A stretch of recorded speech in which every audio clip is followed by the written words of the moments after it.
If you are tempted to avoid people or social situations, I don't blame you.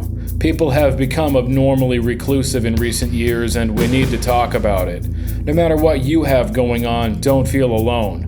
We all have insecurities of some kind. It would be unwise to assume that my own pain is worse than someone else's, and it would be unwise to assume that just because someone else has what I want, that they always will. Don't be fooled by the illusion that some people have it all figured out. That mindset leads to jealousy and worse, misunderstanding. If I fall under the impression that the person next to me is some sort of lucky duck who always gets their way, I'm likely to miss out on my own gifts and blessings, which are lacking in the person I'm busy comparing myself to. Listen to me. Any of us can and should become more secure, but that begins with having our hearts in the right place. I might ask myself, do I want what's best for this person, or do I want something from this person? Can I help this person do even better, perhaps learning from them, or am I stifled by jealousy? This is important because if I maintain the habit of being a friend to people and working to serve them, help them, or even just keep them company, I will be better regarded and have better opportunities in all walks of life. On the contrary, if I practice a habit of jealousy or self-pity, I will shrink down into avoidant behavior, living in fear of judgment as I, ironically, judge my own self ever more harshly. You don't have to shrink down into that. When I practice this technique of reaching out to others instead of fixating on myself, two incredible things happen. One, I feel better, and two, so do the people around me. It's a habit worth forming. That means taking aim decisively toward the highest conceivable good. Nobody wants to be thought of as shy, but we are quick to label ourselves socially awkward. This is peculiar. Perhaps social awkwardness is perceived as comical, but shyness is seen as cowardice. I think the two are more intertwined than people want to admit. Comedy changes with the times, but the world always leans on the courageous and confident, which any of us can become. When people refer to character development, this is what they're talking about. I've certainly fallen into the pit of shyness more times than I care to admit. The solution is always the same. Reach out, don't shrink down. The decisions we repeat make our habits, but it works with habits both good and bad. Understand that better habit formation is something you are capable of, and that begins with today. But what is today? Well, considering the fact that yesterday is gone and tomorrow might never come, today is actually all that we have. So face the pain of today, not the pain of avoidance. In other words, focus on service, not sadness. I understand the temptation very well. Sadness is bizarrely alluring, but it's a dreadful identity in a hurting world. I believe that you can become any kind of person in this lost and desperate world. And keep that in mind because, like it or not, and considering the collective state of people's emotional well-being these days, we really, really need you. For human beings, there is always something difficult right around the corner. Some unpredictable tragedy or hardship. We mustn't deny or avoid this fact of life. Hardship is on its way if it's not here already. The future is coming, and it's coming for you and me. So what are we going to do about it? Don't shrink down. People tend to become shy and reclusive when things go wrong, when they are hurting, mourning, or feeling defeated. Think about this. Something embarrassing happened at a party, and now we're tempted to avoid parties altogether. This is the wrong response. Instead, when something goes wrong, I can laugh at myself. You can laugh at me. I will continue to look the world in the eye instead of shrinking down. The more committed we become to honesty, truth-telling, and the well-being of others, the easier this gets, I promise.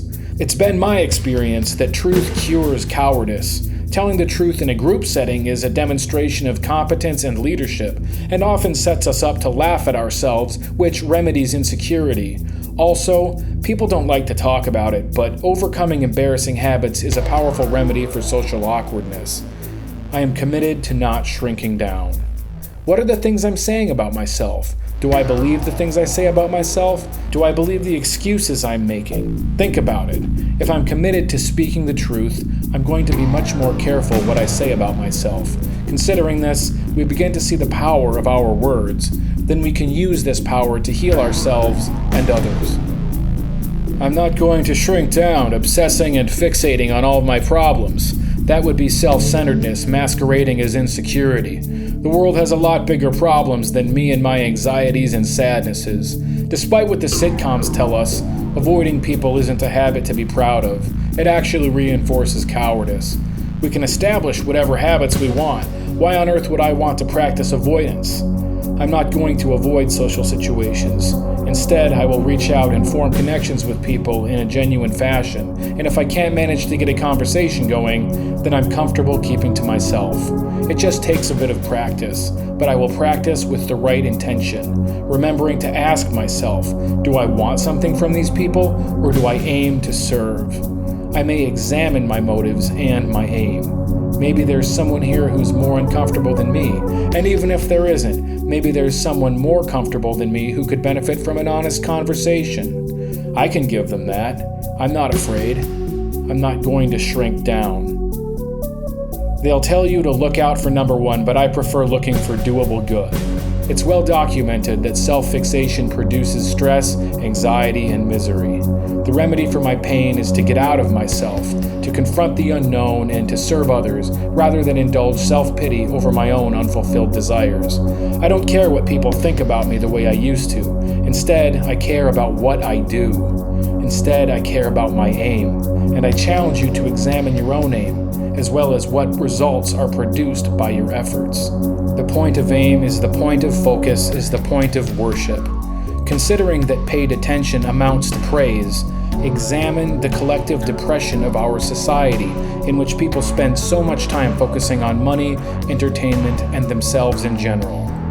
We are tempted to focus on ourselves using social media. This amounts to worshiping ourselves with social media, seeking attention, admiration, and sympathy.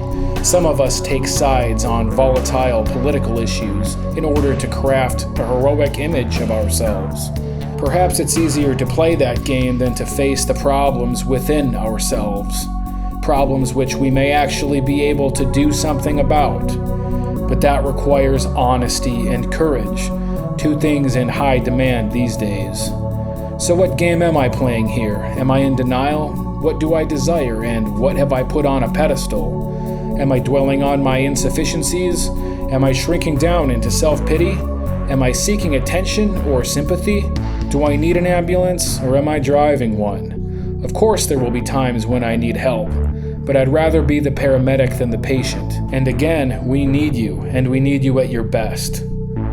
The battlefield of the modern world is littered with living corpses of people well-meaning, self-centered, and depressed, but our misery is not a virtue. Ironically, our chosen suffering is, perhaps, our highest virtue. Our chosen suffering is our sacrifice, to choose the day instead of hiding from it. That is a daily reprieve. That is manna from the sky. That is today. It's tempting to be shy or avoidant, but there are people who need you. They need your experience, strength, and hope. They need your story. They need your companionship. They need your courage. Do I believe that it matters what I do? I mean, do I believe that my actions affect other people in an important way? Do I believe in an afterlife, or karma, or reincarnation, or any system of nature that might hold me accountable for the decisions I make? If I do, I'm sure to behave in a more optimal fashion. Wouldn't you agree? Wouldn't maintaining that mindset of reward and consequence be likely to produce much, much good in the world? And after all, isn't that what people say they want? Why would I claim to want a better life if I didn't also want a system of better behavior? Am I choosing that habit of better behavior? Do I believe that it matters? Or am I shrinking down? Addiction tries to shrink us down, scurrying away from people to sneak a fix. Just ask a smoker or a heavy drinker or someone addicted to adult videos how often they've avoided other people for a fix. Are people aware that these behaviors powerfully affect our brain chemistries, and that we need our brain chemistries in order to think and function?